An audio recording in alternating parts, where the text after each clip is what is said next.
आज मैं एक ऐसे भोजपुरी गायक के बारे में बात करने जा रहा हूं जो भोजपुरी में साफ सुथरे गाने देकर आज इतने फेमस हो गए हैं कि शायद कुछ लोग भोजपुरी में अश्लील गाने देकर भी इतने फेमस नहीं हुए हैं।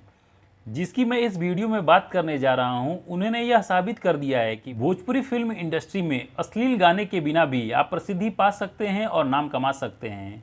तो दोस्तों, भोजपुरी के इस सुपरस्टार सिंगर का नाम अवनीश बाबू है, जो देवरिया के रहने वाले हैं। दोस्तों, कहा जाता है कि जीभ में हड्डी नहीं होती है, लेकिन इसे लगी चोट डंडे की लगी चोट से कहीं ज़्यादा घाव देती है।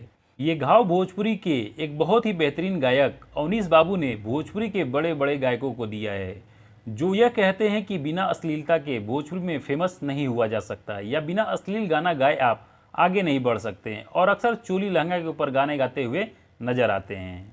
दोस्तों, भोजपुरी गाना सुनने वाला कोई भी ऐसा शख्स नहीं होगा जिसने अवनीश बाबू का गाना नहीं सुना होगा।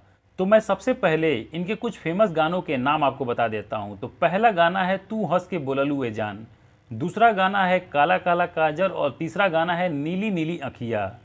और आप मुझे कमेंट बॉक्स में बताइएगा कि किस किस ने इस गाने को सुना है और किस किस ने नहीं सुना है। दोस्तों, जहाँ तक मुझे ऐसा लगता है कि ऐसा कोई भी नहीं होगा जो इन तीनों गानों को न सुना है।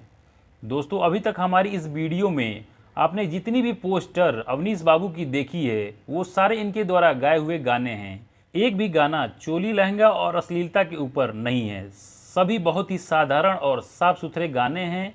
आप इन गाने को जाकर देख सकते हैं, जो बिल्कुल साफ़ सुथरे गाने हैं। और हमारी आपसे रिक्वेस्ट है कि आप इस तरह के सिंगरों का सपोर्ट करिए और उनके फैंस बनिए, जो हमारी भोजपुरी को अश्लीलता से मुक्त करना चाहते हैं। अब आप अवनीश बाबू जैसे सिंगर का नाम लेकर उन लोगों से कह सकते हैं जो लोग यह कहते हैं कि बिना अश्लील गाना गाए भोजपुरी में फेमस नहीं हुआ जा सकता, क्योंकि अवनीश बाबू एक ऐसे सिंगर है जिन्होंने बिना अश्लील गाने गाए भोजपुरी में बहुत ही प्रसिद्धि प्राप्त कर ली है। और ऐसा नहीं है कि उन्होंने केवल एक ही दो गाने साफ सुथरे गाए हैं, बल्कि इनके हर एक गाने साफ सुथरे होते हैं। और इनका उद्देश्य भी यही है कि वह एक भी गाना अश्लीलता के ऊपर नहीं गाएंगे, चाहे वह नाम कमाएं या ना कमाएं, लेकिन उनका गाना अश्लीलता से मुक्त होगा और साफ सुथरा होगा। आपको हमारी दी हुई जानकारी कैसी लगी? अगर अच्छी लगी हो तो वीडियो को लाइक कर लीजिएगा, और चैनल पर नए हैं तो चैनल को सब्सक्राइब कर लीजिएगा, क्योंकि भोजपुरी से रिलेटेड वीडियो हमारे इस चैनल पर आती रहती है।